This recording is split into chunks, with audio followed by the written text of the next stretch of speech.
Sir Robert Farquhar qui a procédé à la cérémonie de la pose de la première pierre du théâtre de Port-Louis, le 27 septembre 1820. L'architecte du théâtre était un certain Pierre Poujade. La soirée d'ouverture a eu lieu le 11 juin 1822.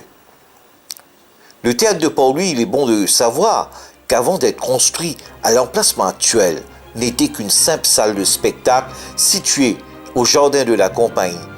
Ainsi, le théâtre est devenu le berceau de la culture à Maurice.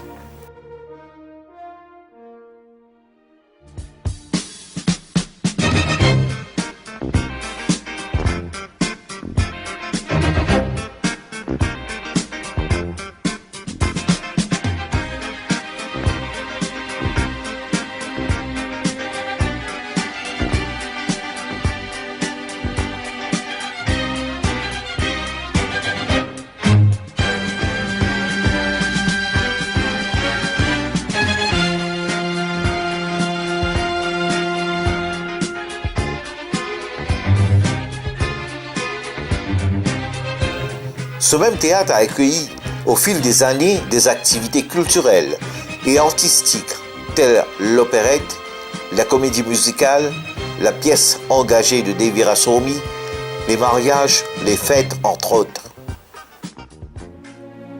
Hélas, ce même théâtre qui jadis a fait notre fierté a sombré dans un état comateux depuis ces dernières 7 années.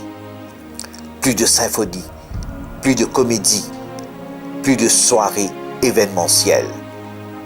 Certes, le bâtiment historique a connu une rénovation complète en 1994, mais il n'en demeure pas moins vrai que le théâtre s'est dégradé peu à peu.